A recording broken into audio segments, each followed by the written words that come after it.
하나님 말씀 보셨습니다. 하나님 말씀은 고린도후서 3장 16절부터 18절까지 말씀 보시겠습니다.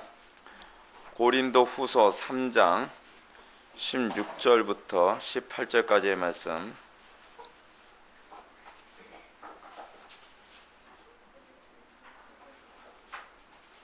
신약성경 289페이지입니다. 신약성경 289페이지 고린도후서 3장 16절부터 18절까지의 말씀 찾으셨으면 제가 봉독하겠습니다. 그러나 언제든지 주께로 돌아가면 그 수건이 벗겨지리라. 주는 영이시니 주의 영이 계신 곳에는 자유가 있느니라. 우리가 다 수건을 벗은 얼굴로 거울을 보는 것 같이 주의 영광을 보매 그와 같은 형상으로 변화하여 영광에서 영광에 이르니 곧 주의 영으로 말미암음이니라. 아멘. 이 시간 우리 기독교 강요 제2권 11장입니다.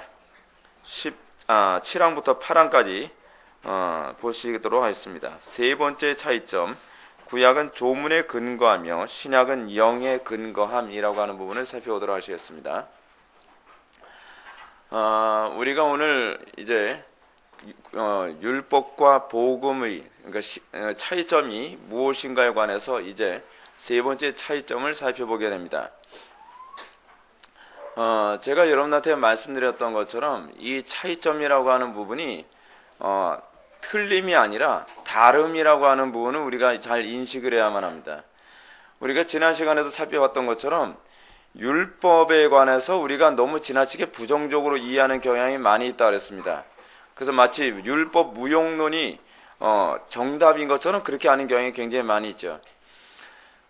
제가 요즘 목회를 하면서 또 저도 이제 같이 신앙생활을 하고 저도 같이 이제 교리를 공부해 가면서 여러분한테 가르치는 입장에 있으면서 제가 느낀 바가 있습니다. 그것이 뭐냐면 성경의 교리를 어설프게 알면 모르는 것보다 더 위험하다는 걸 제가 더 많이 느끼게 됩니다. 여러분들이 분명히 제가 여러 가지로 말씀드렸지만 단편의 예를 몇 가지 들어봅시다. 성도의 견인을 모르는 사람보다 성도의 견인을 잘못하는 사람이 더 위험하죠. 성도의 견인을 어설프게 한 사람들은 어떻습니까? 무율법주의로 가버려요. 그냥 대충 믿어도 한번 구원받은 사람 하나님께서 끝까지 이끌어 주신대. 그렇게 신앙생활 하니까 오히려 신앙이 더 망가지지 않습니까? 성도의 견인을 잘못하면 오히려 신앙이 더 망가져버려요. 근데 성도의 견인뿐만 아니죠. 우리가 신앙에 관해서 우리가 잘못하는 것 중에서 또 뭐가 많습니까? 교리 중에서요. 우리가 지난주일 낮예배 때 우리가 살펴봤던 것처럼 성경의 정황무호성, 성경의 정황무호성이 글자 하나하나까지 우리가 정황무호하기 때문에 성경의 글씨 토시 하나도 우리가 잘못 이렇게 말해야 되면 성경의 권위를 해친다고 생각을 하지 않습니까? 그래가지고 우리가 어느 정도로 성경을 미신적으로 생각을 하냐면 성경을 암송시키는데 개역 성경 가지고서 성경을 암송시키는 거예요. 히브리어 성경을 가지고 암송시키거나 헬라어 성경을 암송시키는 것도 아니고요. 그죠? 근데 토시 하나 틀렸다고 불경건하다고 생각하는 경향이 얼마나 많이 있습니까? 예를 들어서 어떤 목사님이 성경 말씀을 인용하는데 약간 토시 하나 틀렸어요. 그러면 굉장히 심각하게 잘못된 것처럼 생각하는 경향이 굉장히 많이 있죠. 그 문제가 아니죠. 그 문제가 아니에요.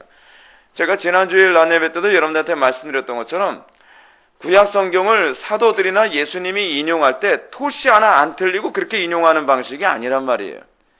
그럼에도 불구하고 정황무호성이 무엇과 관련된 거예요? 진리를 전달하는 데 완전하다는 의미지 소위 데이터적인 차원에서의 완전함을 얘기하는 것이 결코 아니라는 거죠. 그거와 마찬가지로 우리가 율법에 관한 이해도요, 어설프게 이해하니까 자꾸 어떻게 해요? 율법 무용론으로 자꾸 생각하는 거예요. 율법은 폐해졌다. 그러니까 율법은 더 이상 우리에게 필요가 없다. 어설프게 하니까 어떻게 됩니까? 무율법주의로 가버리죠. 여러분, 그래서 왜 자꾸 이렇게 교리를 알거나 성경을 알더라도 자꾸 이렇게 어설프게 하는 것을 자꾸 끝나는가? 그 이유가 뭔지 아십니까? 진리에 대한 사랑이 없어서 그래요. 그러니까 어떻게 하면 우리가 하나님을 더 기쁘시게 해드릴까? 어떻게 하면 우리가 더 성경에 정확하게 살아갈까라고 한다면 우리에게 나타나는 특징이 있습니다. 뭐냐면 내가 아는 것이 정말 정확하게 알고 있는가? 그거를 자꾸 이렇게 찾게 되어 있어요. 근데 우리는 그렇지 않는단 말이에요. 그냥 천국만 가면 되니까 뭐 굳이 정확하게 알 필요 있냐. 오히려 뭐라 그래요? 우리가 뭐 목사 될 것도 아니고 우리가 신학자 될 것도 아닌데 굳이 그렇게 정확히 알 필요가 뭐가 있느냐. 그냥 대충 그냥 알면 된다. 대충이 한국교회 교인들을 외식으로 가게 만드는데 아주 전형적인 이 결과를 초래하고 말았어요. 그래서 여러분들 신앙생활 하면서 여러분들 정말 하나님을 바르게 사랑하려면 성경의 교리를 어떻게 해요? 정확하게 아는 습관을 자꾸 키워야 돼요. 그래서 제가 여러분한테 누누이 말씀드리지 않습니까? 여러분들은 신앙생활 정확하게 합니까? 제가 자꾸 그런 질문 많이 던지잖아요. 우리가 자꾸 점검을 안 하잖아요. 점검을 왜 안 하죠? 이 정도만 해도 천국은 간다는 거예요. 천국의 문제가 아니에요. 신앙은 뭐의 문제예요? 정확해야 하나님께 영광이 된다는 관점이에요. 어떻게 하나님을 더 기쁘시게 해드릴까? 우리가 정확하게 알려고 해야 되는데 우리는 어떻게 해요? 예배를 드려도 대충, 기도를 해도 대충, 뭐든지 대충이에요. 그러니까 뭐든지 대충 하니까 어떤 현상이 나타나냐면 기독교가 대충한 종교로 보여지는 거예요. 안 믿는 사람들한테. 여러분, 기독교는 그렇게 대충한 종교가 아닙니다. 하나님께서 제가 그런 말씀 드렸잖아요. 하나님이 만약에 여러분들이 대충 창조하셨다고 생각해 보십시오. 그리고 여러분들 여기 앉아있는 사람 다 어떻게 생겼을까요? 대충 생겼을 거예요. 얼마나 끔찍하겠어요, 여러분. 피조물들도 죄다 대충 생겼어요. 코끼리인지 그렇지 않으면 콧불소인지 구분이 안 돼요. 하도 대충 하나님이 창조하셔가지고. 하나님에게 대충이 없습니다. 진리의 특징이 있죠. 진리의 특징은 뭐예요? 정확한 거예요. 정확한 거. 우리가 하나님의 진리의 영향을 받아 구원을 받았어요. 그래서 어떻게 해요? 우리는 정확함을 추구하게 되어 있어요. 정확함을. 하나님을 사랑하되 더욱더 정확하게 사랑하려고 하는 그런 태도를 견지하게 돼야 되죠. 그렇게 되면서 기독교 어떻게 합니까? 더 하나님의 영광이 선명하게 나타나게 되는 겁니다. 이런 차원에서 우리가 오늘 율법과 복음의 세 번째 차이점을 또 살펴보게 됩니다. 어떤 차이점이에요? 구약은 조문에 근거하며 신약은 영에 근거한다. 이렇게 얘기합니다. 근데 이 부분을 얘기하면서 칼빈이 뭐부터 언급하냐면 제가 이제 자주 언급하는 예레미야서 31장 31절부터 34절까지의 말씀인가요? 예, 그 말씀 34절까지 맞네요. 34절까지의 말씀을 인용합니다. 근데 이 부분을 좀 살펴봅시다. 여호와의 말씀이라 보라 날이 이르리니 내가 이스라엘 집과 유다 집에 새 언약을 맺으리라. 어떤 언약이요? 새 언약이라 그래요. 새 언약. 근데 이 새 언약을 신약에서는 이 새 언약을 뭐라고 얘기합니까? 사랑이라고 얘기하고 있어요. 사랑의 율법. 그쵸? 새로운 율법이라고 얘기하는데 그 새로운 것이 새 언약이 결코 새로운 것이 아니라는 거예요. 우리는 새로운 것이라고 생각하는 건 뭐예요? 어떻게 자꾸 생각을 해요? 율법이 폐지되었다는 것에 주로 초점을 맞추잖아요. 그렇게 생각한 사람들이 아마 많았었나 봐요. 그러니까 사도 요한이 요한복음에서 요한 1서에서 뭐라 얘기하죠? 내가 너에게 주는 계명 새 계명이 아니라는 거예요. 새 언약에 합당한 계명이 있죠. 그렇죠? 옛 언약에 합당한 계명이 뭐였어요? 율법 아닙니까? 율법. 그러면서 새 언약에 합당한 계명이 있대요. 예수님께서 새 계명, 새 언약을 체결하여서 뭐 했어요? 성찬 예식을 거행하셨죠? 성찬 예식을 거행하면서 새 언약이다. 새 언약의 징표다. 하면서 뭐예요? 이거는 내 살이다. 이것은 내 피다. 그래서 이게 새 언약이래요. 이게 새 언약. 예레미야서에서 얘기하는 새 언약이 무엇인지 이제 그 실체를 드러냈어요. 그렇죠? 근데 그 실체를 드러내면서 예수님이 성찬 예식이라는 방법으로 그 새 언약을 드러냈는데 그 새 언약이 무엇이냐면 옛 언약과 차이라고 한다면 옛 언약은 뭐예요? 모형이에요. 모형. 어떤 모형이요? 이게 소위 타이폴로지. 이 모형이라는 얘기가 이 모형이라는 얘기와 관련해서 어떤 그 신학자가 이런 얘기를 했습니다. 모형이란 얘기는 축소판이라는 얘기지 이것이 전혀 기능이 없거나 다른 걸 얘기하는 건 아니라는 거예요. 예를 들어서 옛날에 이런 영화가 나왔답니다. 어떤 영화냐면 제가 본 그 신학서적에 나오는 얘기인데 어떤 사람들이 비행기를 타고 가다가 비행기가 추락을 했어요. 비행기가 딱 추락을 했는데 그 비행기에서 살아남을 방법이 없는 거예요. 무전기도 다 고장나고요. 그래서 사람들이 막 거의 비상식량 먹으면서 어떻게 우리가 살아남을까라고 고민을 하다가 이제 그 식량이 한 일주일 정도, 한 5일 정도 남아있는 그 상태에서 한 사람이 이런 얘기를 하는 거예요. 사실은 제가 비행기를 만드는 기술자입니다. 제가 비행기를 만들어 드리죠. 라고 얘기하는 거예요. 그러냐고. 사람들 다 놀라는 거예요. 그래서 드디어 이제 그 떨어진 비행기의 부속품을 끌어 모아가지고 새롭게 비행기를 만들기 시작했어요. 새롭게요.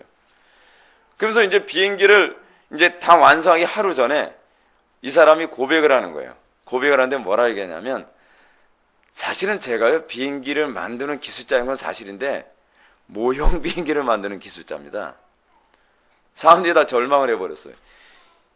이런, 정확하게 얘기해야지, 모형 비행기를 만드는 기술자가 이걸 어떻게 만들려고 그래? 과연 그 비행기가 떴을까요? 안 떴을까요? 그 영화의 결론은 떴다는 거예요. 그 모형 비행기를 만들지만 그 모형 비행기를 만드는 방식은 진짜 비행기를 만드는 것에서 축소판에 불과하다는 거예요. 이게 타이폴로지라는 거예요. 이게 바로 모형론이라는 거예요. 구약은요, 여러분, 구약의 짐승 제사가 죄 용서를 못했을까요? 그 기능이 있었을까요? 없었을까요? 있었어요. 없었던 게 아니에요. 근데 이게 모형이다 보니까 그 기능이 지극히 축소된 거예요. 축소된 거. 그게 타이폴로지예요. 그게 모형론이에요. 그게. 그리고 이 구약의 제사는 모든 민족에게 구원을 주는 제사가 아니에요. 소위 그 이스라엘 백성이라고 하는 제한된 민족에게만 구원을 주는 제사였어요. 게다가 이것이 모형이다 보니까 이것의 믿음을 가져다 주는데도 굉장히 제한적이에요. 그런 차원에서 이 제사를 통해서도 그 당시에 예수 그리스도의 영광을, 그림자를 바라보게 만들면서 구원은 받긴 받지만 모형이라는 한계점이 있죠. 모형이라는 한계점. 모형 비행기 날아갑니까? 안 날아갑니까? 날아가죠. 거기서 그 타이폴로지를 설명하면서 그 신학자가 이런 얘기합니다. 모형 비행기와 진짜 비행기의 차이는 뭐냐면, 사람을 많이 태울 수 있느냐, 그렇지 않으면은 조그만 장난감 같은 걸 태울 수 있느냐, 그 차이라는 거예요. 그게 구약에서 얘기하는 모형과 신약의 모형의 차이예요. 자, 다시 하던 얘기 돌아갑시다. 새 언약에 관해서 얘기하면서 이 모형론을 얘기했어요. 구약의 언약은 뭐예요? 새 언약이 뭐라고요? 모형이에요, 모형. 근데 구약의 언약에서 옛 언약은 언약을 맺으면서 언약의 계명을 줬어요. 그 계명이 뭐예요? 신의 산에서 주어진 율법이에요. 율법. 자, 그러다 보니까 사람들이 새 언약? 굉장히 새로운 거? 그럼 옛 언약하고는 아무 관계가 없는 것?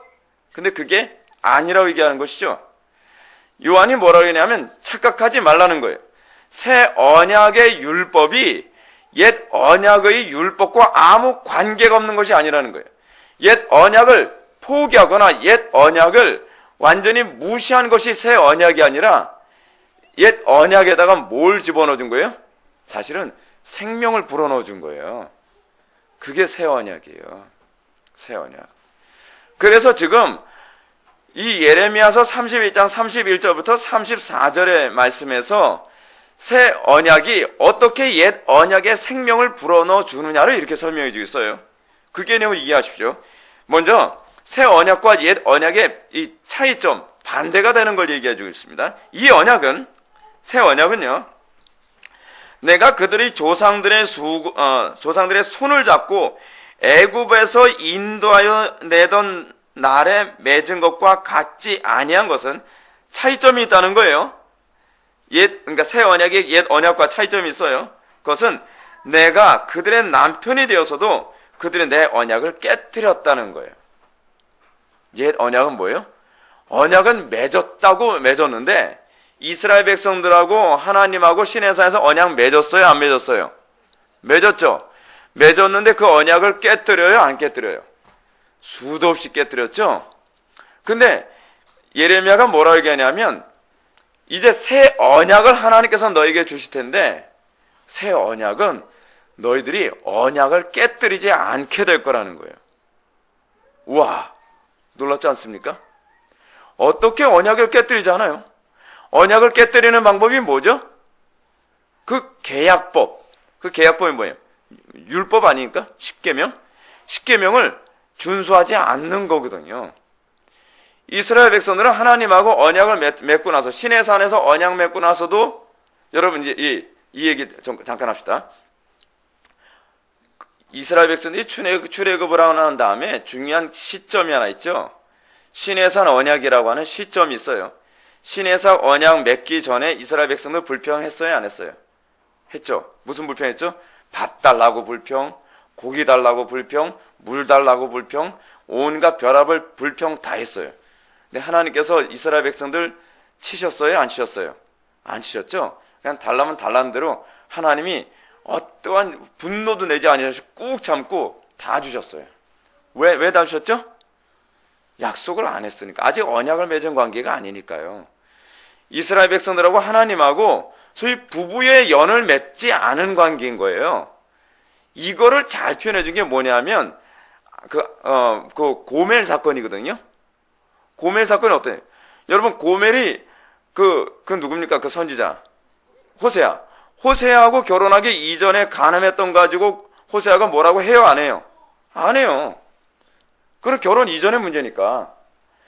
근데 결혼하고 난 이후에는 안 그러죠. 계속 잔소리하는 거죠. 어떻게 당신이 결혼했는데 나한테 성실하지 않을 수 있냐? 어떻게 그럴 수 있냐? 그 얘기가 뭘 얘기하는 거예요? 하나님과 이스라엘과의 관계라는 거예요. 그래서 호세아와 고멜과의 관계에서 낳은 자식의 이름을 그렇게 붙이잖아요.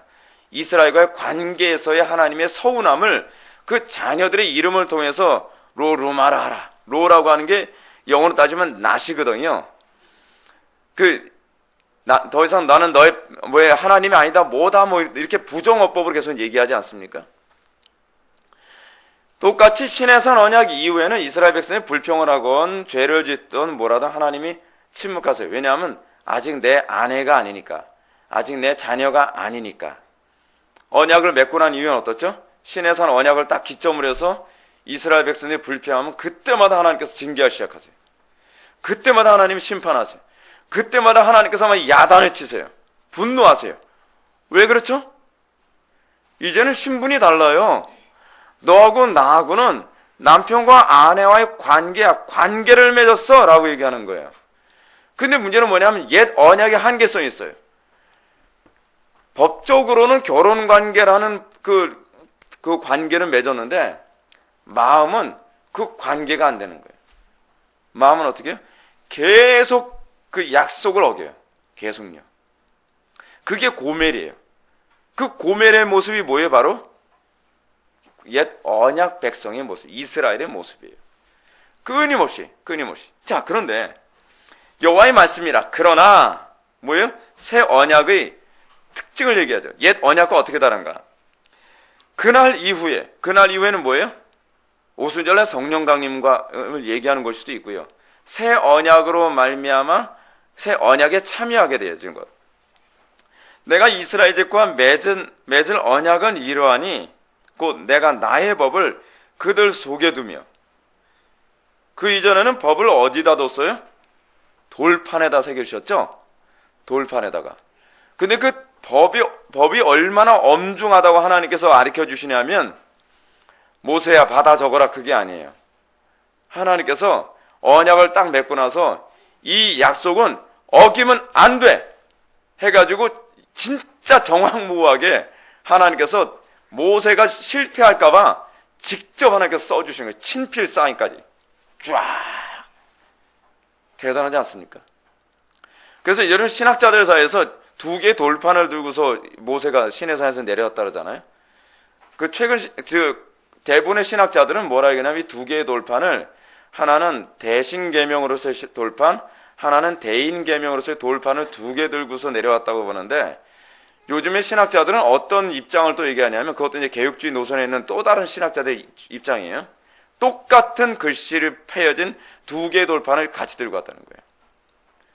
그 이유가 뭐냐면 소위 언약 당사자끼리 한쪽은 하나님 거, 한쪽은 우리 거. 뭔지 아시죠? 우리가 그 계약 맺을 때, 그 계약 맺을 때 어떻게 합니까? 하나 뒤에 먹지 같은 거 하나 대고서 글씨 쓰게 되면 똑같이 계약서 하나 만들어잖아요. 그래서 이거 계약 어기면 죽어 해가지고서 네 거 내 거 하고서 한쪽이 계약 어기면 이거 가지고서 증서를 보여주는 거잖아요. 그래서 똑같은 글씨를 두 개를 팠다고 보는 입장이 있어요. 근데 그것도 굉장히 설득력 있는 주장이에요. 하여간 하나님께서 이스라엘과 그렇게 계약을 맺으셨는데 이제는요, 만약에 그 학자들의 주장이 옳다면 하나님께서는 이제 우리의 마음속에 그런 식으로 율법을 각인해 주신 거예요. 그래서 우리의 마음이 어때요? 양심 있죠? 그 양심이 어떤 양심이에요? 변화된 양심을 가는 거예요. 그래서 여러분들이 진짜 거듭났다면, 잘 보십시오. 그 다음에 나오는 얘기가, 언약은 이는 나의 법을 그들 속에 두며 그 마음에 기록하여 나는 그들의 하나님이 되고 그들은 내 백성이 될 것이라고 얘기합니다. 여러분들이 새 언약에 참여했다, 여러분들이 구원받았다, 구원받지 않았다를 입증하는 아주 중요한 시금석이 이거예요. 뭐예요? 나는 이제는 하나님과 맺은 계약을 어기는데 예전처럼 그렇게 강팍해질 수 없다는 거예요. 하나님께서 율법을 예전에는 어디에다 새겼다고요? 돌판에. 근데 이제는 율법을 어디에다 새겨요? 본성에.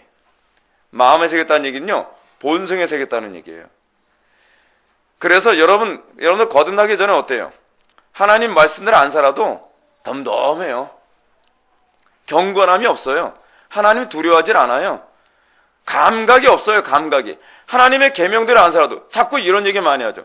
아, 주일 성수 한번 빼먹었다고 뭐가 잘못이야? 내가 11조 한 번 안 했다고 뭐가 잘못이야? 오히려 큰 소리 떵떵 치죠. 어떻게 이런 현상이 나타나죠? 그 율법이 본성에 새겨진 것이 아니라 어디에 새겨져 있냐면 의무에만 새겨진 거예요. 그게 바로 구약의 옛 언약의 특징이에요. 구약의 옛 언약은 의무만 줘요. 책임만 물어요.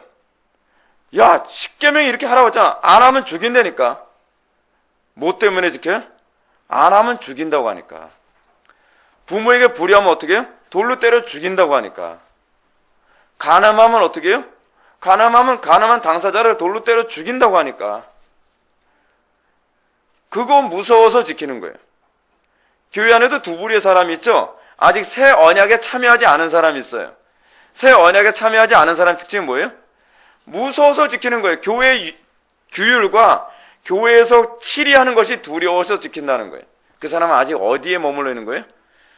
옛 언약에 머물러 있는 상태예요. 아직까지 뭐예요? 초등교사의 밑에 있는 것밖에 되지 않은 거예요. 신앙이 어리다고 얘기하는 거예요. 그걸 신앙이 어리다고 얘기하는 거예요. 율법에 아직 머물러 있는 존재예요. 근데 하나님께서 뭐라 얘기하느냐? 이제 새 언약을 너에게 줄 텐데, 그 새 언약에서 인을 뭐로 치냐면, 십자가에 피로 쳐요. 예수 그리스도의 십자가가 바로 새 언약의 표징이 돼요. 그래서 그 주의 계명을 지키는데, 그 주의 계명을 남이 보니까 지킨다든지, 그렇지 않으면 징계를 하니까 지키는 걸 뭐라고 얘기해요? 외식이라고 하죠. 외식. 근데 새 언약의 백성들은 이제 그 계명을 지키는 것이 누가 보니까 지키냐면 하나님이 보시니까 지키는 거예요. 어떤 감각이에요? 하나님에 대한 감각이 생기기 시작하는 거예요. 하나님을 두려워하는 거예요. 사람의 눈을 두려워하는 것이 아니라 하나님의 눈을 두려워해요. 근데 하나님의 눈을 두려워하는데 두려워하는 방식이 하늘에서 천벌을 내릴까봐 두려워하는 것이 아니라 나 같은 죄인을 위해서 십자가에 못 박혀 돌아가신 주님 앞에 내가 어떻게 이렇게 살 수 있으리요라는 태도로서의 두려움이에요. 그래서 여호와의 말씀이라 그들이 다시는 각기 이웃과 형제를 가리켜 이르기를 너는 여호와를 알라하지 아니하리니. 여기서 알라라고 하는 이 표현이 중요합니다. 이 알라가 뭐냐? 히브리어로 야다죠. 야다. 히브리어로 야다라는 말이 무슨 말이라고요? 동침하다, 그런 얘기거든요. 아담이 하와와 동침함에 가인을 낳았다 했을 때 그 동침하다가 바로 야다입니다. 근데 여기서 뭐예요? 더 이상 여호와 하나님을 너는 여호와를 알라하지 아니하리니. 이 말을 원래 이렇게 번역하는 게 더 적절한 번역이라고 저는 보여요. 뭐냐면 사랑하라라는 말이에요. 여러분, 야다, 동침하다라고 하는 말이 사실 어떤 의미예요? 사랑한다는 얘기거든요. 그러니까 여러분, 율법을 왜 준 거예요? 여러분, 구약의 이스라엘 백성들이 착각을 했죠. 구원의 조건으로 주셨다고 생각하죠. 근데 여러분, 율법을 지켜서 구원받을 수 있는 사람이 있어요, 없어요? 없죠. 이스라엘 백성들이 착각을 하고 있는 것이 뭐냐면 율법을 지켜야 언약 백성이 되는 게 아니에요. 언약 백성이 된 다음에 율법을 주신 거거든요. 신분이 이미 하나님의 백성이 된 상태에서 율법을 지키라고 준 거예요. 율법을 왜 지키라고요? 사랑하라고 지킨 거예요. 누구를 사랑하라고요? 하나님을 사랑하고 이웃을 사랑하라고요. 근데 이스라엘 백성들은 사랑하는 본성이 없어요. 본성이. 사랑하는 본성이 없으니까 어떻게 하냐면 모세가 사랑하라라고 명령을 내리는 거예요. 강요를 하는 거예요. 그게 뭐예요? 그게 율법이거든요. 사랑 안 하면 어떻게 해요? 죽는 거예요. 저주를 받을지어다 라는 표현이죠. 여러분, 사도 바울도 그런 표현을 사용했죠. 누구든지 그리스도를 사랑하지 않는 자는 뭘 받을지어다? 저주를 받을지어다 라고 얘기하고 있거든요. 근데 구약의 율법은 하나님을 사랑하고 이웃을 사랑하지 않으면 어떻게 해요? 예를 들어서 하나님을 사랑하는 방식으로서의 율법 지킴이 뭐예요? 안식의 준수거든요. 안식의 준수를 안 하면 어떻게 해요? 죽이는 거예요. 사랑이 이쪽에 뭐가 된 거예요? 의무인 거예요. 의무. 와, 여기가 괴롭지 않겠습니까? 본성으로는, 마음으로는 사랑하는 마음이 하나도 없어요. 사랑하는 마음이 하나도 없는데 그냥 의무로 억지로 사랑하는 거예요. 의무로요. 그걸 얘기하고 있는 거예요. 뭐라고요? 그들이 다시는 각기 이웃과 형제를 가리켜 이르기를 너는 여호와를 사랑하라 하지 아니하리니. 뭐예요? 의무적으로 강압적으로 사랑해야만 한다라고 강요하지 않게 될 거라는 거예요. 왜요? 이는 작은 자로부터 큰 자까지 다 나를 알기 때문이라. 뭐죠? 작은 자부터 큰 자까지 다 나를 사랑하기 때문이라. 그것이 여러분 요한일서에서 뭐라 하죠? 새 언약의 율법을, 새 언약의 계명을 뭐라고 얘기하죠? 다른 것이 아니라 옛것 새로운 것이 아니라 바로 뭐예요? 율법인데 바로 사랑이라고 얘기하는 거예요. 그게 바로 신약의 새 언약이에요. 여러분 보십시오. 우리는요, 신약시대의 특징이 이거예요. 누가 순교하라고 해서 순교합니까? 누가 헌금을 많이 하라고 해서 헌금합니까? 과거에도 제가 우리 부모님을 보면 제가 기억나는 게 뭐냐 하면, 옛날에 이런 적이 있었어요.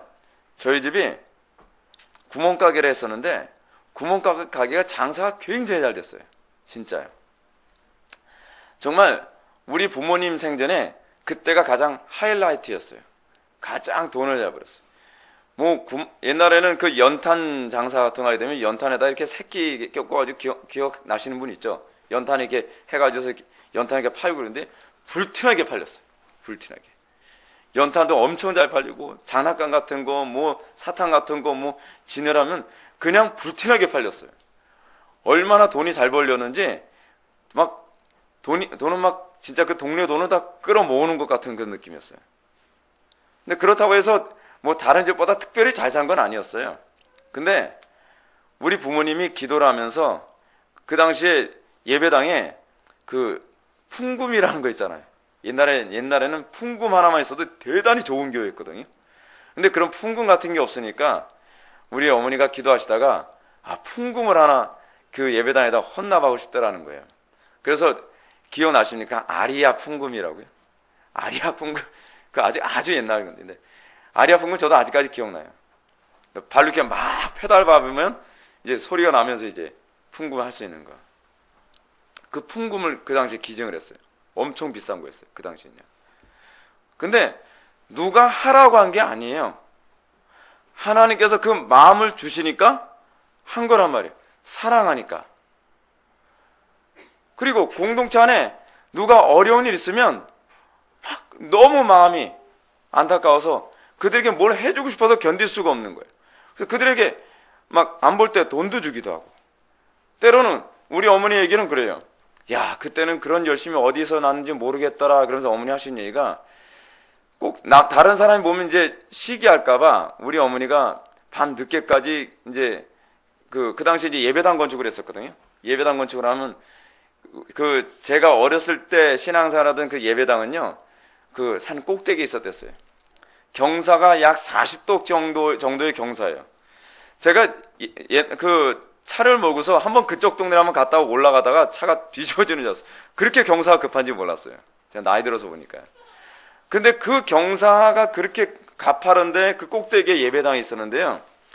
우리 어머니가 몸이 약하셨는데도 그 연약한 몸으로요, 남들이 벽돌 2장 지면 우리 어머니는 3장 지면서 막 벽돌을 날랐어요. 벽돌을. 저녁 6시까지. 옛날에 예배당 건축할 때 건축업자가 안 해줬잖아요. 그냥 사람들 일일이 다 날라주고 뭐 다 그렇게 했었어요. 수동으로. 근데 그리고 난 다음에는 온몸이 부서지는 것이 아파가지고, 아휴, 내일은 새벽기도 가기 틀렸다라고 하는데, 그 마음속 또 막 불이 이르는 게 뭐냐면, 아이고, 예배당에 커튼이 지금 때가 꼬질꼬질한데, 커튼. 옛날에 제가 아직도 기억나는데, 예배당 커튼이 한 3m에서 한 4m 정도는 굉장히 긴 커튼이었거든요. 그럼 어머니 혼자 밤 늦게 가가지고 다른 사람 안 볼 때 한다고 다 가서 커튼을 일일이 사다리인가 그거 넣고서 다 떼가지고서 다 끌어두고서 함지박이라고 있잖아요. 고무다리에다 넣고서 일일이 질겅질겅 밟아가지고 떼국물 다 빼고 그렇게 다 해가지고서 다 널고 남들 안 볼 때 집으로 돌아가시는 거예요. 그러면서 내일은 새벽기도 이제 틀렸다. 도무지 못 간다. 근데 새벽기도 시간 딱 되면 칼같이 일어나서 또 아픈 몸을 꾸서 또 새벽기도 가는 거예요. 누가 의무를 강요했나요? 율법으로 그렇게 되나요? 안 돼요. 이건 율법을 할 수 있는 문제가 아니에요. 이건 뭐 때문에 가능해요? 새 언약이에요. 새 언약의 징표예요. 새 언약의 징표가 뭐예요? 사랑이에요. 누구에게 보이기 위한 것이 아니라 하나님을 사랑하기 때문에, 교회를 사랑하기 때문에 자발적으로 하는 게 바로 이것이 바로 그거예요. 이는 작은 자로부터 큰 자까지 다 나를 알기 때문에, 뭐예요? 다 사랑하기 때문이라 그 얘기죠. 내가 그들의 악행을 사하고 다시는 그 죄를 기억하지 아니하리라. 여호와의 말씀이니라. 여러분들 새 언약의 백성 됐다는 걸 무엇으로 알 수 있죠? 그건요, 여러분의 마음속에 하나님을 사랑함이 그 속에 있느냐에서부터 나오는 거예요. 막 자꾸 사람들이 이런 얘기 하잖아요. 구원의 확신 가지고서 내가 구원 받은지 어떤지 모르겠어요. 간단해요. 하나님 사랑하는 마음이 있냐 없느냐에 관한 문제예요. 그 사람들이 꼭 이런 얘기해요. 제가 생각해는 그래도 제가 그렇게 많진 않아도요, 조금은 있는 것 같아요 라고 나왔던 사람이 누구죠? 그게 바로 부자 청년이에요. 부자 청년이 뭐라 그러죠? 나 율법 다 지켰습니다 라고 얘기하잖아요. 나 율법 다 지켰습니다. 그러니까 예수님이 뭐라고 해요? 자, 그러면 네가 온전하고 잘진대. 마태복음에서는 네가 온전하고 잘진대 라고 얘기했고, 누가복음에서는 뭐라고 얘기했어요? 너희가 한 가지가 부족한데 내 모든 재산을 팔아 가난한 자들에게 나눠주고 너는 나를 따르라. 그 부자 청년이 어떻게 해요? 근심하여 돌아가니라. 왜 예수님이 그걸 말씀하신 거죠? 너에게 있는 그 사랑이 새 언약에서 나오는 사랑인지 아닌지 내가 그걸 입증해 주겠다는 거예요. 아니라는 거죠. 새 언약으로부터 오는 사랑은 어떤 사랑이에요? 사람은 할 수 없는데 하나님은 할 수 있게 만드는 거예요. 제가 여러분한테 그런 말씀, 여러분 그 본문에 관하여 J.C. 라이 감독도 뭐라고 얘기하냐면요, 이 본문은 우리들에게도 동일하게 모든 재산을 팔아 가난한 사람들에게 나누고 날 따르라 그런 개념은 아니라는 거예요. 근데 하나님께서는 각 사람에게 이 부자 청년처럼 요구하는 방식이 있어요. 너 이래도 나를 따르겠니? 너 이래도 나에 대한 믿음을 저버리지 않겠니? 그걸 하나님께서 던지시는 질문 방식이 있다니까요. 어떤 사람은 나는 행복 빼고선 시체요라고 하는 사람이 있어요. 부자 청년 같은 난 돈은 절대로 포기 못해요. 나는 사랑은 절대로 포기 못해요. 이성 간의 사랑이에요. 나는 명예는 절대로 포기하지 못해요. 나는 성공은 절대로 포기하지 못해요. 근데 하나님께서는 그런 식으로 우리에게 질문을 던진다니까요. 네가 사랑하는 것이 진짜 새 언약 안에 들어와서 사랑하는 것인지, 그렇지 않으면 세리나 죄인들도 할 수 있는 그런 사랑인지 증명해봐라 라고 우리들에게 요구한단 말이에요. 여러분, 제가 만약에 여러분들에게 과거에 우리 어머니가 은혜 받으셨던 때처럼 여러분들에게 그렇게 하나님께 헌신하라고 하면 여러분들 중에서 몇 명이나 헌신할 수 있을까요? 그리고 만약에 그 라인을 가지고 구원받은 사람이다. 여러분들 새벽에 일어나서 다 커튼 청소하지 않으면 다 구원받은 사람 하게 되면 여러분, 이게 적절한 적용입니까? 그건 아니에요. 그 문제가 아니란 말이에요. 근데 분명한 사실은 뭐냐면 하나님께서 우리의 삶 속에서 우리가 우상처럼 여겨지는 그 무엇인가를 향해서 우리에게 질문을 던진단 말이에요. 그랬을 때 여러분들에게 이런 고백이 나올 수 있어야 돼요. 내 힘으로는 할 수 없는데 하나님께서 나에게 초인적인 사랑을 주셨다. 그래서 내가 그것이 가능하게 되더라.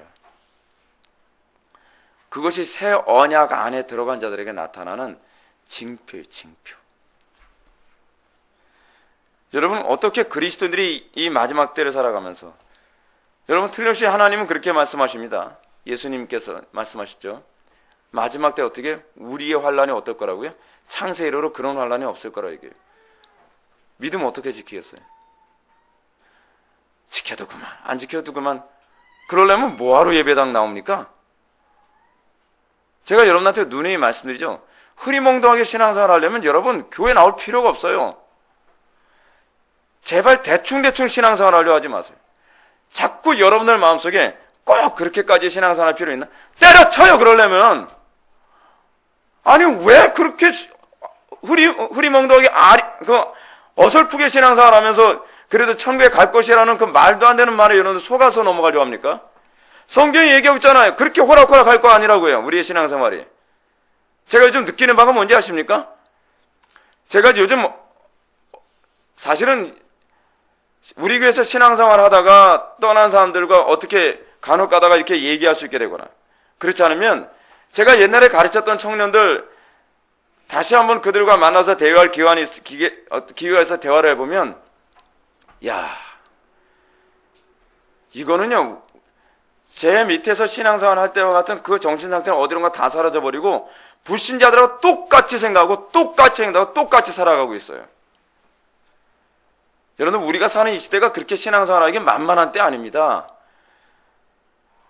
여러분, 신앙의 수준을요, 너무 낮게 보지 마십시오. 정말 생명 걸고 신앙생활 한다는 걸 과장법으로 생각하지 말란 말이에요. 우리 너무 쉽게 생각을 합니다. 성경이 얘기하는 게 지금 뭐예요? 사람으로는 할 수 없고 하나님만 할 수 있는, 그것이 바로 새 언약 백성의 특징이란 말이에요. 여러분, 우리가 새 언약과 옛 언약과의 관점 안에서 우리의 신앙의 상태를 너무 쉽게 점수를 매기지 마십시오. 우리가 정말 내 방식대로 신앙생활 하려고 하는 거, 그거 다 접어야만 합니다. 어린아이 같이 신앙생활 한다는 것 중에 하나 개념이 그거거든요. 내 방식대로 신앙생활 하는 거예요. 그래서 저는 왜 신앙이 성장하지 않은지 모르겠어요. 당연하죠. 자기 방식대로 하니까요. 좋은 방법이 있는데, 정확한 방법이 있는데 자기 방법대로 한다는 건요, 그게 교만이에요. 그게 교만. 꼭 돌아가면서 신앙생활 하죠. 뻔히 정답이 있거든요. 이렇게 하면 된다고 하는데 고지곳대로 따라가지 않고 내 방식대로, 내 습관대로, 내가 하던 대로 그래도 될 거야. 됩니까? 제가 그런 사람들한테 꼭 하는 얘기가 있어요. 나도 다 해본 노릇이라고요. 제가 뱅글뱅글 돌아서 여기까지 왔어요. 그래서 제가 여러분한테 어쨌든 과격할 정도로 그렇게 신앙생활 하지 말라고 다이렉트 찍어서 얘기하는 이거 뭔지 아세요? 제가 다 해본 노릇이에요. 근데 굳이 그 고집을 버리지 못해요. 안타깝죠. 여러분, 신앙생활하기가 그렇게 만만하거나 쉬운 일이 아닙니다. 너무나 많은 그 거짓된 목회자들이 신앙생활은 그냥 얼렁뚱땅 대충 해도 천국 갈 수 있다는 식으로 얘기하는데, 여러분, 제가 이 얘기 하나 해드릴까요? 왜 신앙생활이 떨어지면 분별력이 떨어지는지 아십니까? 그건 이유가 있어요. 분별력이 떨어지는 가장 전형적인 이유는 뭐냐면, 하나님을 사랑하지 않으면 분별력이 떨어져요. 여러분들, 은혜가 떨어지면 판단이 흐려지죠? 그 이유가 있어요. 자기 사랑 때문에 눈이 멀어버리거든요. 무엇이 옳은지 옆에서 아무리 얘기해줘도 소용없어요. 왜냐하면 욕심에 눈이 멀어서 그것밖에 안 보이는 거예요. 여러분, 그거 해본 적 있죠? 바둑이나 장기도 보신 적. 바둑이나 장기를 두면요, 장기를 두다가 내가 요거는 꼭 먹어야지 하면서 그렇게 욕심을 품다 보면 뻔한 것도 자기가 먹질 못해요. 그리고 내 거 다 뺏겨요. 그래서 뺏겨나서 그러죠. 아유, 바보같이 내가 왜 그렇게 했지? 왜 그렇죠? 욕심 때문이에요. 그래서 바둑이나 장기 잘 두는 사람들이 항상 그런 얘기 합니다. 너무 욕심 부리면 그 수가 얕아진다는 얘기를 많이 해요. 근데 그건요, 진리예요. 신앙생활에서도요, 제가 경건이 무너지고 기도 생활이 약해지고 신앙생활이 약해지는 사람들을 보게 되면 판단력이 그렇게 어두울 수가 없어요. 우리나라에서 일어나는 수많은 일들 있잖아요. 제가 보게 되면 이거는 정답이 뻔히 보이고 있는데 그 뻔히 보이는 정답도 국회의원들이 우리나라 국회의원들 머리 좋은 사람들입니다. 우리나라 국회의원들 수준 너무 낮잖아요. 그래서 우리나라 국회의원들 수준이 너무 낮아가지고 다 바본 줄 알았어요. IQ가 70 이상이나 될까? 그런 생각할 정도로요. 근데 여러분 아십니까? 우리나라 국회의원들 머리가 얼마나 좋은지? 서울대를 수석으로 졸업한 사람도 있어요. 서울, 학력고사를요, 전국 수석으로 들어간 사람도 있다니까요? 근데 결정 내린 거 보면 누가 보든, 어쨌든 중고등학생들이 봐도 바보같이 결정을 해요. 그건 여러분 방법이 없어요. 욕심에 눈이 가려지면 절대로 안 보여요. 근데 뭔지 아세요? 오늘날 왜 한국교회 교인들이 쉽게 신앙생활하는 교회의 사람들이 막 그렇게 박 터지게 찾아가는지 아십니까? 그런 교회 가서 그렇게 교인들이 피해를 많이 봤다고 하는데 왜 그런 게 사람들이 많이 찾아가는지 아세요? 이유는 딱 하나예요. 욕심 때문에 분별력이 없어서 그래요. 아무리 설교 잘한다고, 여러분, 저는 제가 설교 잘하면 교인들이 많이 모일 거라고 좀 믿질 않습니다. 왠지 아세요? 한국교회 교인들이 욕심이 많거든요. 욕심이 많아서 욕심 채워주는 목회자를 찾지, 이렇게 고달프고 힘들게 신앙생활을 하라고 설교하는 목회자한테 그렇게 쉽게 잘 안 옵니다. 제가 알아요. 그래서 저는요, 제가 설교를 잘하면 교인들이 많이 올 거라 믿질 않아요. 근데 분명한 것은 여러분들도 경건이 떨어지면, 경건이 무너지면 여러분들도 장담 못한다는 사실이에요. 판단력이 굉장히 어설퍼져요. 우리 교회 안에서 신앙생활 하다가 교회 떠난 사람들에 관해서 제가 항상 경고했던 게 하나 있습니다.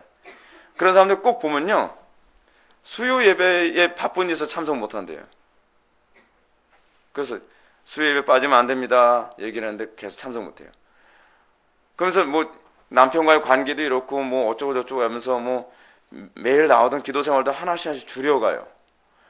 그래서 제가 다른 건 몰라도 금요기도회는 빠지지 마십시오. 기도 생활 빠지면 큰일 납니다. 근데 금요기도회를 또 빠져요. 어쩔 수가 없대요. 근데 어쩔 수가 없는 것이 아니라 그렇게 빠지고 나면 이젠 저도 어쩔 수가 없는 사람이 돼버려요. 판단하는 게 계속 어긋나요. 계속. 제가 그렇게 하면 안 된다 그랬죠. 이렇게 하면 안 된다. 그럼 그 다음서부터는 듣질 않아요. 왜 그렇죠? 우리가 경건이 무너지고 기도생활 줄어들면 이젠 눈이 어두워져요. 점점. 누구 말만 듣냐? 자기 귀에 그러니까 달콤한 말에만 귀를 기울이기 시작해요. 그래서 하나씩 무너져 내려요.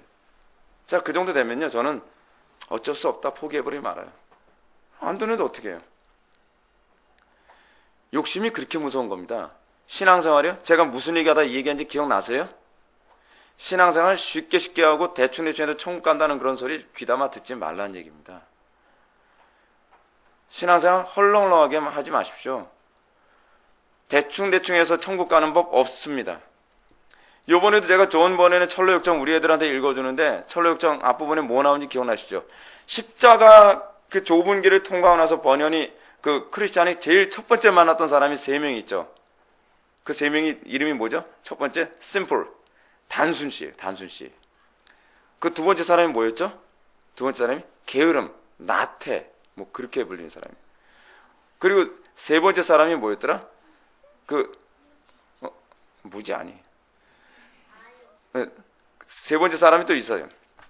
갑자기 생각이 안 나요. 기억나는데. 근데 여러분 보십시오. 그 사람들한테 뭐라 하냐면, 이 사람들이 이런 얘기예요.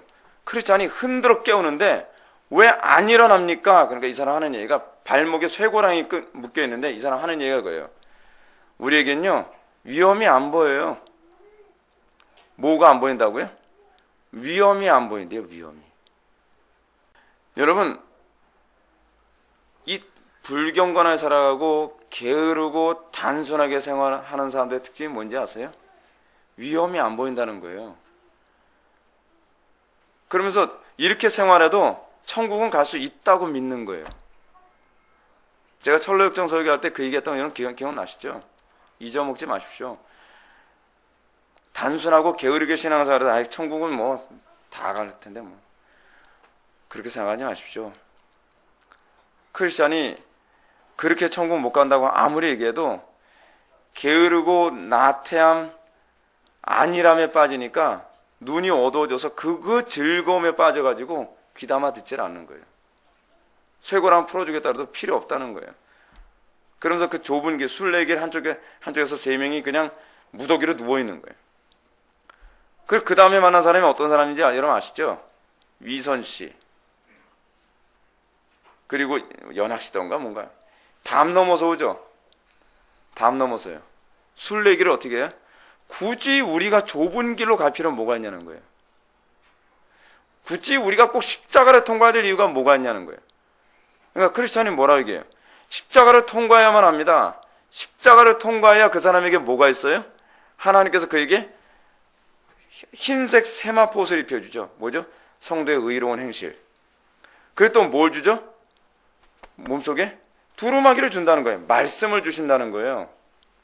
십자가를 통과하지 않고 순례길 걸어다니는 사람들, 위선적으로 신앙생활하는 데의 특징이 뭐라고요? 의로운 행실이 없어요. 의로운 행실. 그 마음속에 말씀의 위로라는 게 없어요. 그래서 자기 편하게 신앙생활하는 거예요. 왜 굳이 우리가 십자가를 통과해야 되고, 우리가 왜 불편하게 그렇게 신앙생활을 해야 되냐는 거예요. 여러분 조심하십시오. 끊임없이 우리들에게 유혹이 오는 게 그겁니다. 새 언약의 징표 있는지 확인하십시오.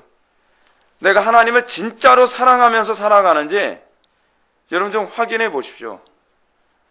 신앙생활은 남들이 대신해 줄 수 있는 게 아니에요. 부모가 대신해 줄 수 있는 것도 아니고 배우자가 대신해 줄 수 있는 게 아니에요. 여러분 각자의 문제예요. 여러분의 마음속에 하나님을 마음을 다하고 뜻을 다하고 목숨을 다하고 힘을 다하고 지혜를 다해서 사랑함이 없다면 과연 나에게 새 언약의 백성됨, 새 언약의 백성의 선언이 뭐예요? 나는 그들의 하나님이 되고 그들은 내 백성이 될 것이니라. 새 언약 백성의 창조의 수거거든요. 여러분 정말 이 부분은 고민을 많이 해야만 합니다. 이게 새 언약과 옛 언약의 차이죠. 차이. 그 다음 패러그래프 봅시다. 사도는 이 말씀을 근거로 삼아 율법과 복음을 서로 비교하면서 율법은 조문으로 된 것이요 복음은 영으로 된 것이며 율법은 돌판에 쓴 것이요 복음은 사람의 마음판에 쓴 것이며 마음판 뭐라고요? 본성에 쓴 거예요. 본성. 돌판 뭐라고요? 의무. 율법은 죽음을 전하는 것이요 무슨 표현이에요? 심판을 얘기하는 거예요. 율법이 하는 일이 뭐예요? 여러분들 심판을 얘기하는 거예요. 하나님 심판 가운데 있다. 복음은 뭐예요? 생명을 전하는 것. 뭐죠? 구원이죠. 구원. 율법은 정죄에 속하는 것이요 복음은 의에 속하는 것이며 율법은 없어질 것이요 복음은 길이 있을 것이라고 한다. 사도의 의도는 선지자의 말씀의 의미를 해석하고자 하는 것이다. 율법이 궁극적으로 우리들에게 목표로 하는 바가 뭐예요?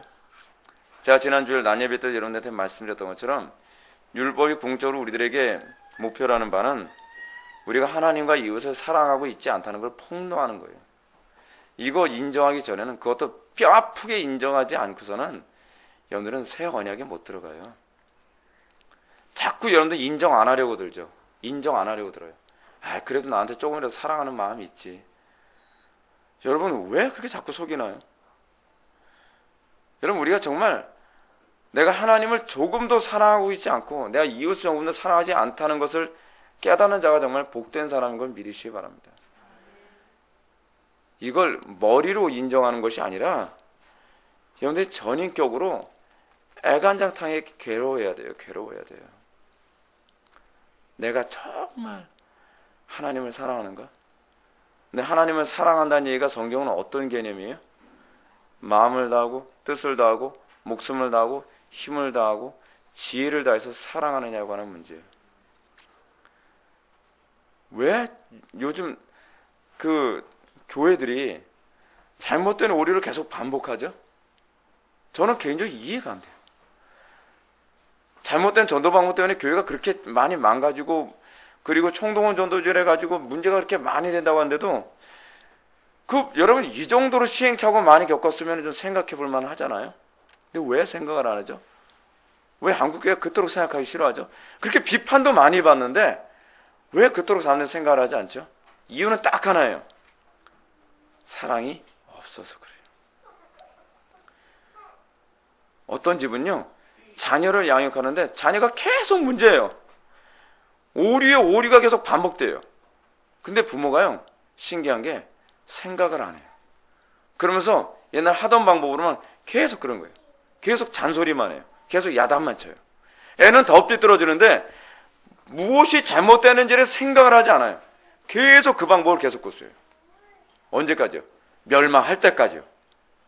대단하죠? 인간의 어리석음의 수준이 그 정도예요.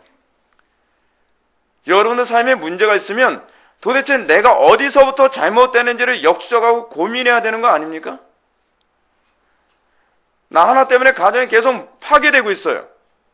나 하나 때문에 교회에 자꾸 문제가 생겨요. 나 하나 때문에 정말 내가 만나는 사람들 다 어려움을 겪어요. 그러면 여러분들 정말 사랑이 있다면 어디서부터 문제가 있는지 역추적해서 고민해서 해결하려 들어야 되잖아요. 근데요, 인간의 존재는 정말 지독하리만큼 지혜를 짜내기 싫어요. 어떨 때만 지혜를 짜내죠? 자기 욕심을 채우기 위해서만. 이야, 욕심을 채우기 위해서, 자기 사랑을 위해서는요, 얼마나 지혜를 잘 짜내는지 여러분 거 아십니까? 전응아들도 그런 데는 머리가 기가 막히게 잘 돌아간다는 거예요. 우리가 소위 전응아라고 하는 아이들 있잖아요. 그런 아이들도 자기의 이익을 채우기 위해서는요, 기가 막힐 정도로, 그러니까 혀를 찰 정도로 약삭 빠르게 행동을 한대요. 그게 인간이에요. 그게 인간. 하나님을 사랑하고 이웃을 사랑하는 데는 그토록 지독하리만큼 뇌를 사용하기 싫어하는 사람이 자기 이익을 위해서는, 자기 욕심을 채우기 위해서는 잠도 안 자면서 자꾸 궁리를 하죠. 제가 여러분한테 이런 질문 던지고 싶어요. 여러분 사업하기 위해서 돈을 그토록 벌기 위해서 온갖 지혜를 짜내고, 여러분들이 성공하기 위해서 온갖 지혜를 다 짜내는 그 지혜만큼 여러분들이 하나님의 영광을 위해 살기 위해서 여러분 그렇게 지혜를 짜내본 적 얼마나 됩니까? 이웃을 사랑하기 위해서 여러분 얼마나 지혜를 짜내봤습니까? 우리는 안 하죠. 제가 느끼는 바가 있어요. 시키는 것 이상은 안 해요.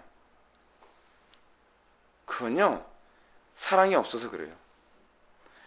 여러분, 교회 안에도요, 이런 사람이 있어요. 부교육자를 딱 채용을 하잖아요.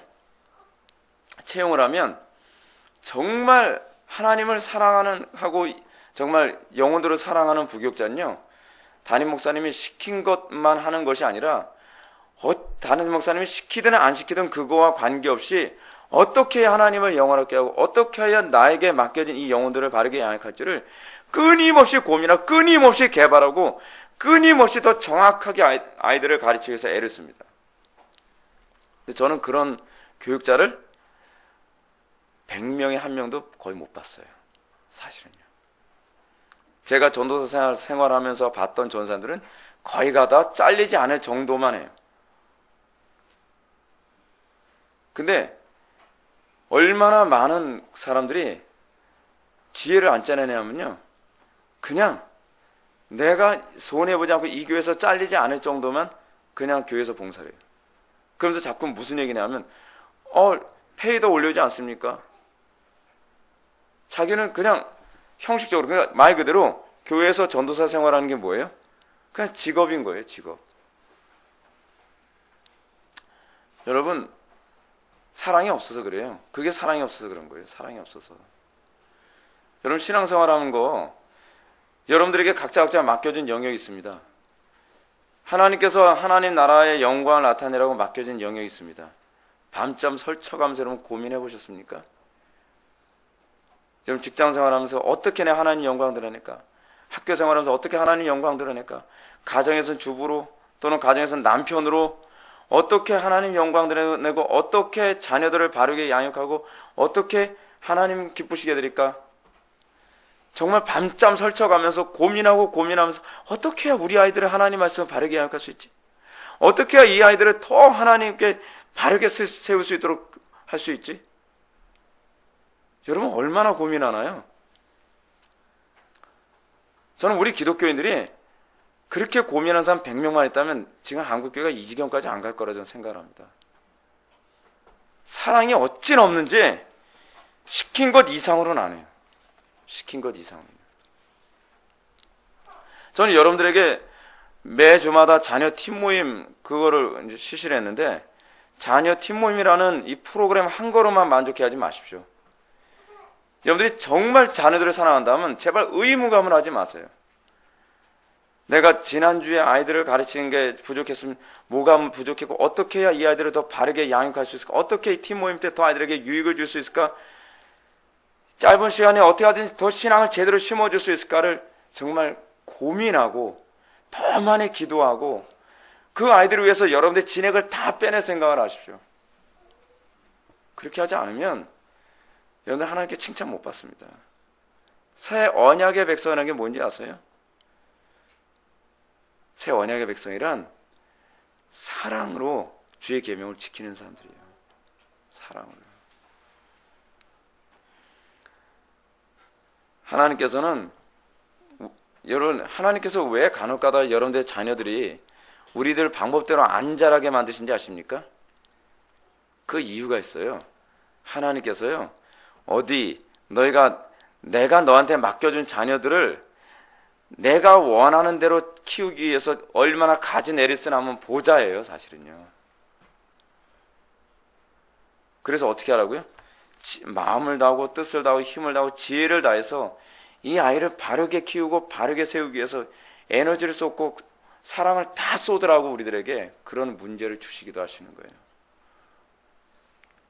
그렇게 하면서 내 속에 하나님의 사랑이 부은 바 된 것을 확인하라고요. 여러분, 우리가 자녀들을 만약에 그렇게 양육을 한다면 한국교회가 이 지경까지 가지는 않았을 거라고 저는 생각이 들어요.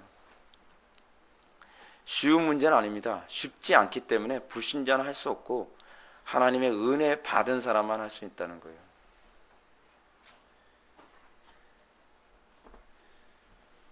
여러분 7항 밑에서 그 네 번째 맨 마지막 밑에서 네 번째 패러그래프 보시기 바랍니다. 그 밑에 줄 보시기 바랍니다. 율법에 속하는 것으로 간주되는 기능은 바른 일을 명료하고 악한 일을 금하며 의의를 지키는 자들에게 상급을 약속하고 범법 행위를 형벌로 위협하는 것 등이다. 이게 옛 언약의 특징이죠. 의무, 상과 벌을 주는 것. 그 이상도 그 이하도 아니에요. 그래서 옛 언약에 속한 사람들의 특징이 뭐냐면 상을 받고 싶어서 하고 그럼 뭐예요? 벌을 받지 않으려고 안 하는 것일 뿐이에요. 그죠? 여러분들 신앙생활을 어떻게 합니까? 상 때문에 합니까? 또는 벌이 무서워서 합니까? 옛 언약의 사고방식이라는 거죠. 새 언약의 사고방식은 뭐예요? 율법은 모든 사람에게 본성적으로 있는 마음의 부패를 변화시키거나 교정시키지 못하는 것이다. 그러나 새 언약은 우리의 본성을 바꿔버려요. 우리의 본성이 어떻게 해요? 하나님을 정말 사랑하는 것을. 저는요, 우리나라 국회의원들이 정말 하나님을 사랑하고 이웃 사랑한다면 그렇게 IQ 낮은 행동 좀 안 할 거라고 좀 믿습니다. 좀 우리나라의 대기업가들이 정말 하나님을 사랑하고 이웃을 사랑한다면 악덕 기업주라는 소리 그렇게 나오게 행동하지 않을 거라고 저는 생각을 합니다. 저는 여러분 최근에 제가 정말 말도 안 되는 기사 하나 봤습니다. 정말 우리나라 도대체 어떻게 돼가는 건지 진짜 하도 어이가 없어서 저는요 그 기사 제목만 보고 내용을 안 읽어봤어요. 기사 제목이 뭔지 아십니까? 물에 빠진 아버지를 구하러 들어간 자녀가 아버지 물에 빠져서 익사한다고 한심해서 두드려 패서 죽였대요. 이게 앞뒤가 맞는 얘기입니까?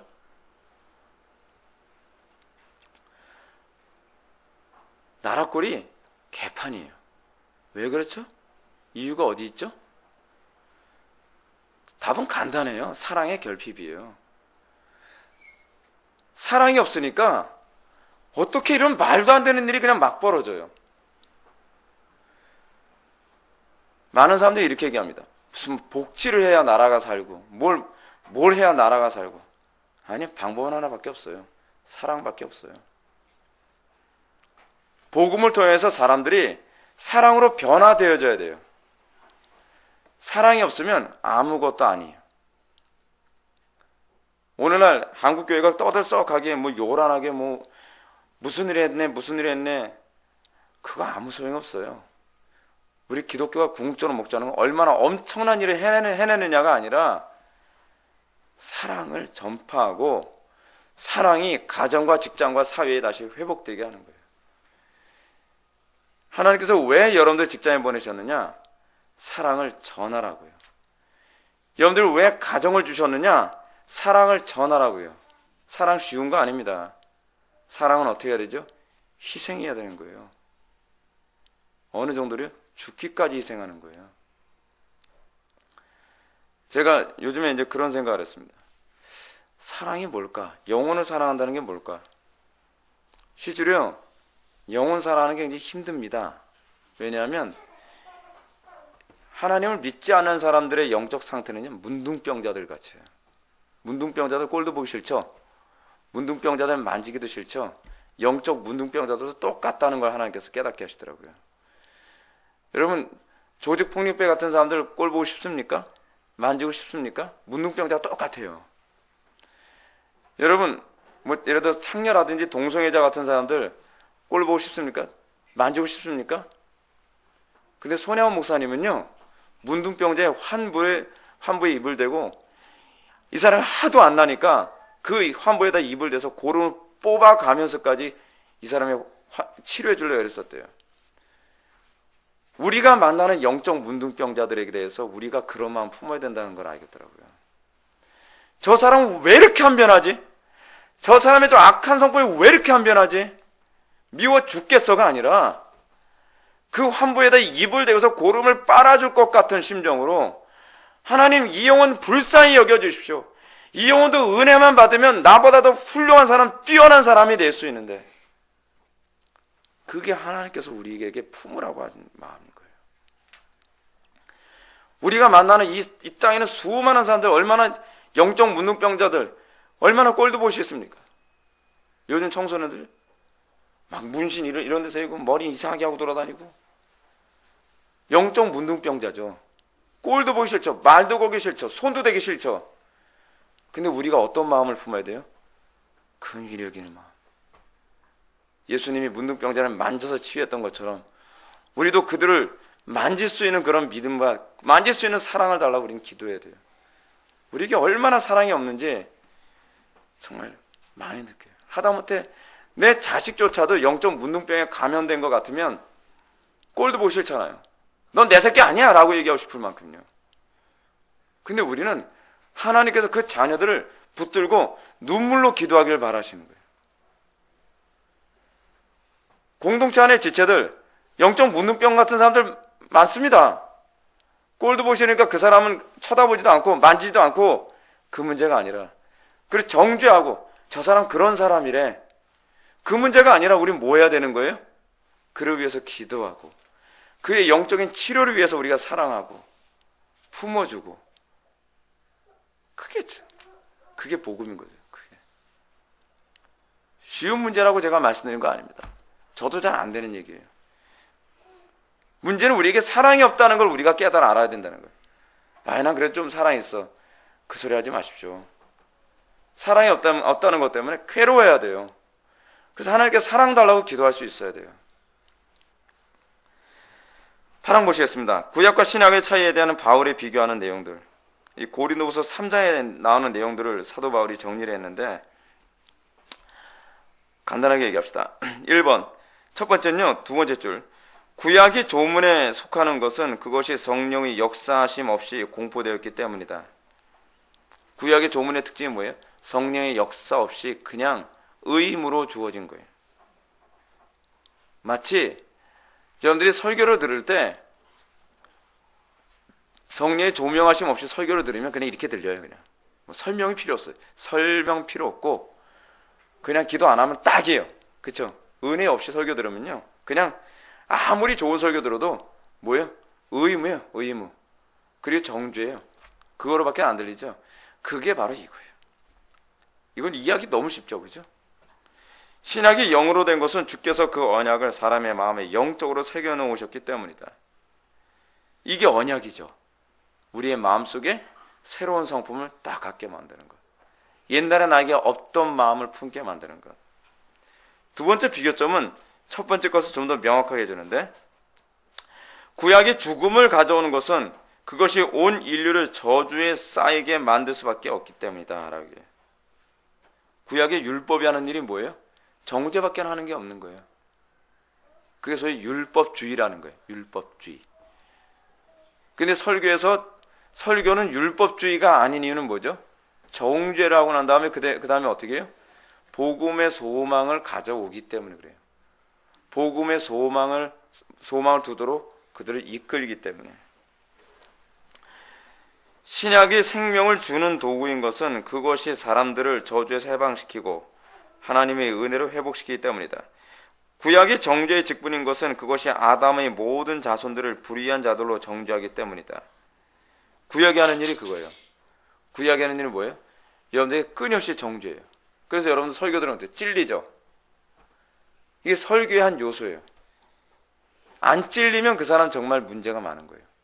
찔리는 게 성령의 역사예요. 찔려야 우리가 어디로 가요? 그리스도를 바라보게 되거든요. 이 율법의 역할이 뭐라고요? 몽학 선생이에요. 우리를 그리스도께로 인도하는. 그러니까 몽학 선생이라는 게 뭐예요? 이 몽학 선생의 지도 아래서 교육을 받는 거. 그거는 앞으로 어른이 되도록 하기 위해서 교육을 하는 것 아닙니까? 그 신약의 의의 직분인 것은 그것이 우리를 의롭다 하심을 얻게 하여 하나님의 자비하심을 드러내기 때문입니다. 세 번째, 마지막 비교점은 의식법에 관련된 것이다. 구약이 없어질 것들의 형상을 담고 있으므로 그것은 시간이 되면 죽고 없어지게 되는 것이다. 그러나 복음은 실체를 드러내는 것이므로 영원토록 있을 것이다. 해프먼이 이런 말을 했습니다. 옛 언약의 경우의 문제점은 율법이 아니라 사람이다.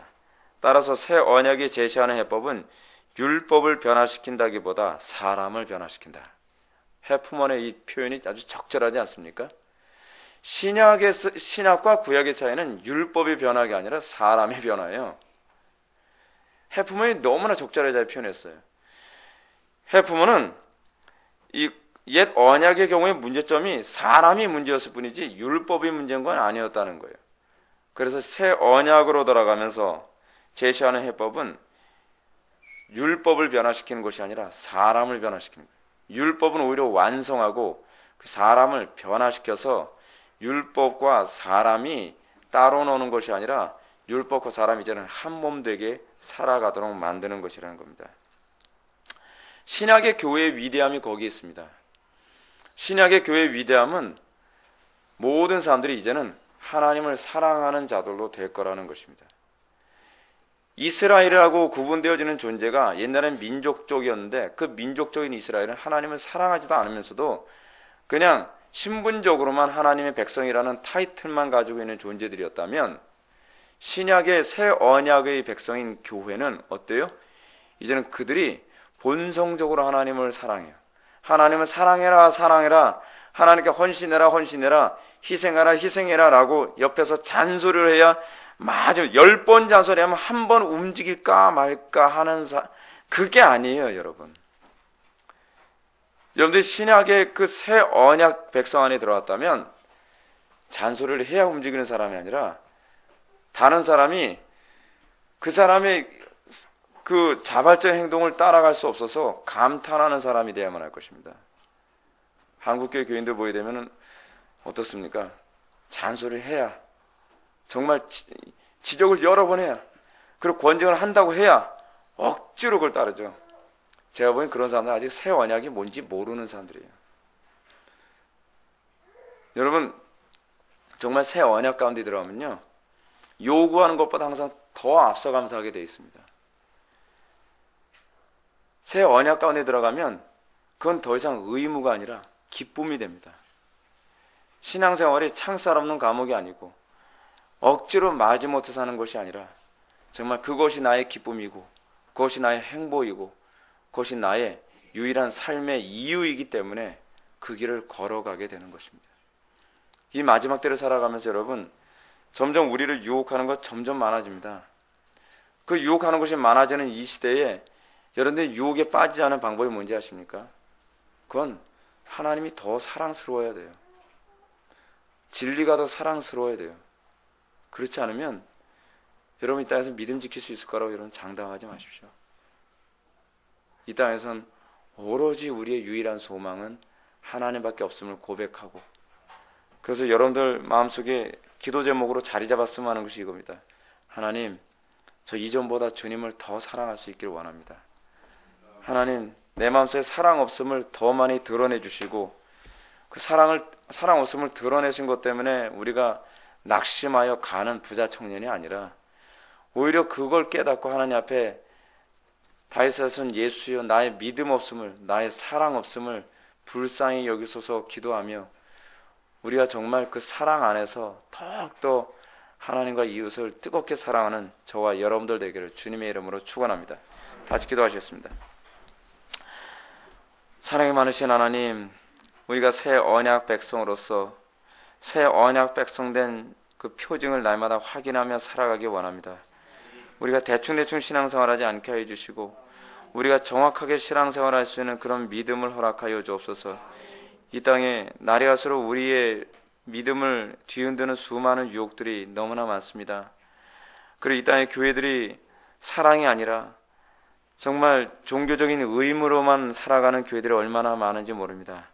한국교회가 정말 하나님과 이웃을 뜨겁게 사랑하는 모습으로 다시 회복되게 하여 주시고, 그래서 이 모습을 통해서 한국교회가 놀라운 모습으로 개혁되어지게 하여 주옵소서.